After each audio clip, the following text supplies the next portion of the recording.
What's up, everybody? Joel at Up North Aquatics. Thanks for stopping by. Today we have our third fish room update. There's some new things going on. Hint, hint. So let's check it all out. Start off with our big boy South Americans. Nothing's changed in here. These guys are just as fun as usual, except they have knocked off the sponge filter that's hanging, so we'll have to do that. The Oscars are starting to dig hits everywhere, so that's exciting. Maybe if they lay some eggs, we can get them out, get them in a tank, and see if we can't do some Oscars. But I do have a clutch of some new fish to check out that we'll see a little bit later. 20 gallon, this is just 10 neon tetras. I just got them yesterday. The little one's not looking too great. It's kind of hard to see on camera. Actually, that's the one right above the log there. He's got a little bit of like rot on his red, and his red isn't as big as the red on the other ones. So they're in here, they're all getting medicated for 2 weeks before they go anywhere else. And even more if they're still not looking great. Now for the girls, there are some girls missing. We'll get to that later on. The female betas, sorry, get rid of some glare. Female beta sorority is doing great. Nobody's really getting nipped anymore or anything. The only time I ever had nipping was when I had like 5 or less in here. But lately they've been doing just fine. The ones that were getting nipped, when I added more, their fins are already grown back and everything. The blood fin tetras are doing great. Always hanging out in the plants as usual, as well as the x-ray tetras, but really no issues. There's a spotted Raphael catfish in here that I don't see anymore because he hides under this log. I put the log in here with the plants to, one, just get a little more plants in here, help chew down some nitrates and stuff like that, and two, hide the sponge filter a little bit, so now the tank actually kind of looks decent from across the room. But that has caused my catfish to just hide even more. So maybe we'll do a feeding video coming up, see if I can't like coax them out with some bloodworms or something. Here's baby Jack in the 55. He's still doing good. He's actually starting to look like a Jack Dempsey now, which is kind of cool. I was a little nervous at first that I bought this tiny little gray speck that was called a baby Jack Dempsey. Wasn't 100% sure that's what I had, but his pattern now is making it pretty obvious. He still eats really aggressively. He still gets lots of frozen foods and lots of bloodworms and lots of easy things to eat with lots of protein in them, as well as lots of water changes, because I need him as big as he can get, as quick as he can get there, so we can go in the tank with these guys over here, which we'll get to in a minute. Not much has changed with the tetras, other than I'm just letting the plants grow like crazy because I can propagate them and put them in other setups. There's our rainbow shark that we can see for a few seconds here. Usually he'll dart away, but he's getting better with the camera. He's getting bigger and bigger too. About 6 inches for those guys, and if he gets super territorial in here, I am gonna have to worry about those tetras, but we'll get them moved if I need to move them. Frogs are doing just fine. Frogs are doing just fine as usual. I am getting to the point where I'm probably gonna have to rehome 2 of them, being that there's 4 and a 10 gallon. I really don't want to keep like 2 long term, maybe even 1 depending on how they look. But these are the African clawed frogs, so their front hands are not webbed, and they eat by scooping things into their mouth with those claws, which is really cool. So we'll get some video of these guys feeding in the future too. Sorry guys, had to take a break to entertain the kiddos for a little bit. They're always wanting to play, and I don't want to discourage it too much, but I can't let them get too loud. So took a minute, hung out with them for a bit, and I think they're ready to kind of calm down a little more. Here's our breeding guppies, ghost shrimp, and snails all in one tank full of green water. Again, we keep the green water here on purpose because it's good for baby fish, baby snails, and baby shrimp, as well as a whole giant clump of hornwort. Because the more babies that can hide, the more survive, the better for me. Some of these guys will be going to a pond this summer. Keep an eye out for that summer tumming video. Here we have conditioning bettas. So I got a male back here, and I'm really looking forward to seeing if I can get him to breed. He's a double half moon. I just really like his color. His fins are see-through, his body's a little bit transparent. He's got like that blood red at the base of his fins. So I paired him up with a nice red female. This water's starting to turn green again, so I'm gonna have to do some frequent water changes. I do need to be able to see what's going on in here now. Basically what happens is I'm putting them in a situation where they can see each other, and I'm gonna start feeding them frozen foods, really heavily high quality foods, until the male starts trying to build a bubble nest. Then I'll shut his filter off so he can build that bubble nest without it getting screwed up by the surface agitation. And then the female will get, she's already starting to show signs of eggs. She's getting kind of fat in the belly and her egg tube is starting to drop. Then once all that's done, the female goes in with the male for 24 hours and and then comes out and the male will raise the babies in the bubble nest. Moving on to some tiger barbs here. This is just for fun. They're fun to grow out, fun to watch, always entertaining, and always fun to feed. So we'll do another feeding video soon. There's our kissing gourami. He's still doing good, as well as our spotted pictus cat, who just kind of hangs out in the dark for the most part, unless there's food in the water.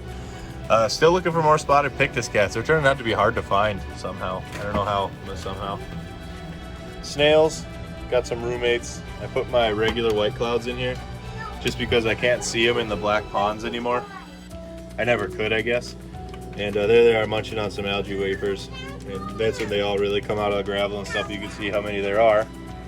And move on to the other side of the room. All right, so the golden white clouds next in these ponds.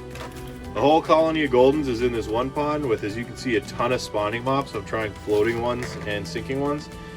Once a week, I'm gonna let them sit for a week, feed really heavily, like frozen foods, high quality foods.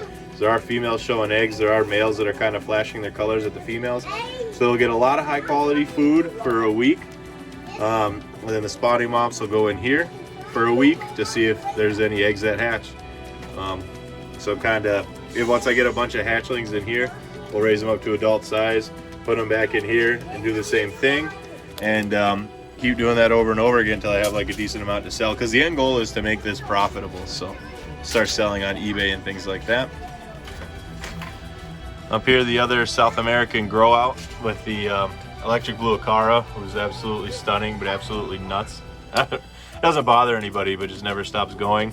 7 silver dollar tetras, which are actually turning out to be pretty cool. They eat hornwort, so I've been throwing all my extra hornwort in here and just watching them munch. That's kind of fun. Albino Bashir, who hid as soon as I said his name, but he's coming out now. There he is. And a sick green terror. You can see back there he's got stringy poop and he's not moving much. He's been like that for a few days. So fortunately, I mean sarcastically, this whole tank's getting treated for parasites now, which is cool. That green terror made it through weeks of quarantine, no issue. And all of a sudden one day he starts showing signs of having some parasites. So anything can really happen and you have to be prepared in this hobby. And you also kind of have to be an aquatic vet because they're hard to find. So you have to do all your own research and everything and figure out how to medicate your own fish and what to look for and things like that.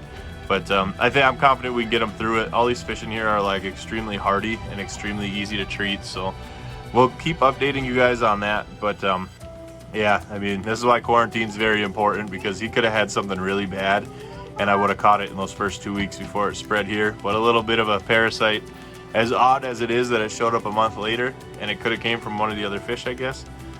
Not too scary. So we'll treat the whole tank with some general cure, some ick meds in case they get stressed out, and some salt to help them breathe easier. And I'm just gonna let them sit in that for like a week, do a big water change, reassess, and then probably do it all again. Sometimes parasites can take like months to get rid of just treatment after treatment after treatment. But that's what we're gonna do here. And that's the update on the big South American grow out. Not an exciting update, but it is what it is. It's the reality of the hobby. I'm going to share everything, the good, bad, and ugly. So this is the bad and ugly. We'll move on next to the new rack, which is slowly, actually pretty speedily filling up with tanks here. Here's more conditioning bettas. I'm waiting on 2 more of these jars because these are 2 males, but I have a female for each one. Just need 2 more jars. So I put the lid from one of the jars in between the 2 of them so that they can get a break from looking at each other, so they're not just flaring all day. Here's the first breeding pair I have that's showing some signs of success already. The male here is starting to build his bubble nest, and the female is like ready to drop eggs. She's super ready to go. So that'll be the first ones we breed, I think. And I will work my way down this rack now. Here's an Angelfish Spawn, and this is one of the new tanks. it was kind of a surprise. I rehomed some angels and they ended up being a breeding pair, so the guy gave me the eggs. It's actually a buddy of mine, a coworker of mine and a friend. Gave me the eggs back and said, have at it, let's see what happens, because we're both excited to see what they look like. I've gotten probably about over 100 of them to hatch, and I'm feeding them like crazy.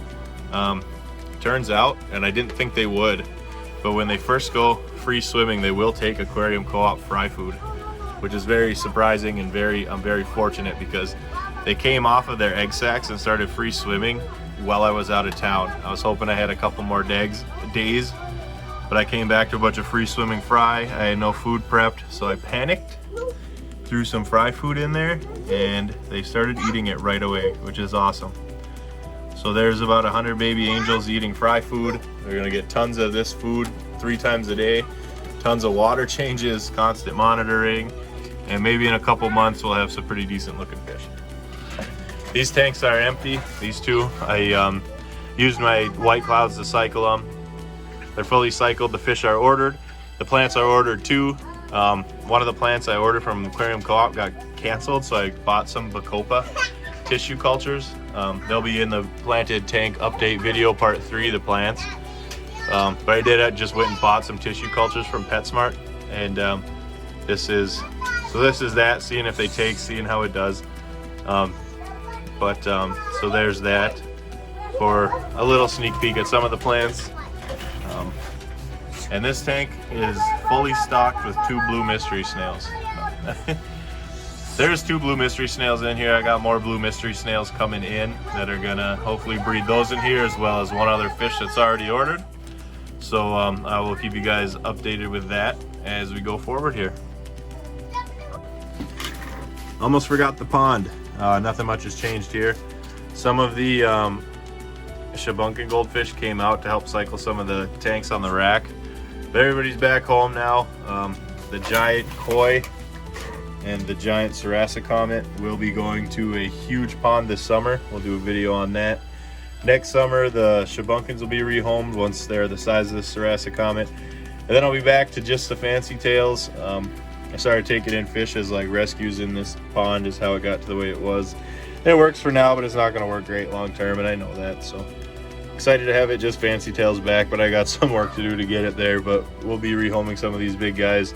All the ponds are still froze over here. It's late in the year, but everything's still frozen. So waiting for that, those to thaw, and those guys will be going back. But yeah, not much has changed on the pond, but we'll be having some fun with it in the future. All right, guys, there you have it. There's the update as of now. Actually, stick around to the end of this. I'll throw in a little update on the Pea Puffers upstairs too at the very end. But that's everything that's going on for now. Some exciting stuff coming up. Like I said, all the plants are ordered and all the fish are ordered for the new aquarium rack. So we will be getting those videos out to you as soon as I can. Might be a few extra days between videos for the time being. I've been doing every other day, but I'm working on some software, some like editing software, and like actually trying to do something decent with this other than just like iMovie and random clips smashed together. So we'll see how that goes. Hey buddy. Also filming with kids, such a great time. So much fun down here. But thank you for everybody that subscribed. If you're not already, please subscribe, please like the video, please hit the notification bell, and please leave me a comment and let me know what you think. You can also catch me on TikTok at Up North Aquatics, or join our Facebook group. It's just called Aquarium Advice and Adventures now. It was Up North Aquatics Aquarium Advice and Adventures, but I changed it to something like easier. So it's literally just Aquarium Advice and Adventures on Facebook. Come join, let's talk fish. Let's have a good time. We'll keep it positive and we'll just have fun with it. Share experiences and help each other out when we can. So it's all about the hobby, guys. Thanks for being here. Thanks for following along, and thanks for stopping by. All right, as promised, here's the Pea Puffer update. There's still 12 of these bad boys in here. Still doing really well. Still eating bloodworms, snails. They're starting to take to flake because they have some Albino Tetras in here that are kind of showing them the ropes. I thought the Albino Tetras were getting scared by the Pea Puffers. And then I sat here at my desk for like an hour. Wow, my floor is messy, hey? Sat here at my desk for like an hour, and they just started coming out, and the pea puffers weren't bothering them at all. They were scared of me. So if I stand back, if I were to sit here for like half an hour, they'd all be out and about, no problem. But if I let them, anytime I walk up on the tank, they just panic. The cardinal tetras do, and the pea puffers still get excited. But so that's a little weird. At least they're not being hurt by the pea puffers. When those neon tetras are out of quarantine, they're going to go in here too. So hopefully that helps out the dynamic a little bit. But yeah, so there's the update, guys. As promised, threw the pea puffers in for you, and cool. We will see you next time.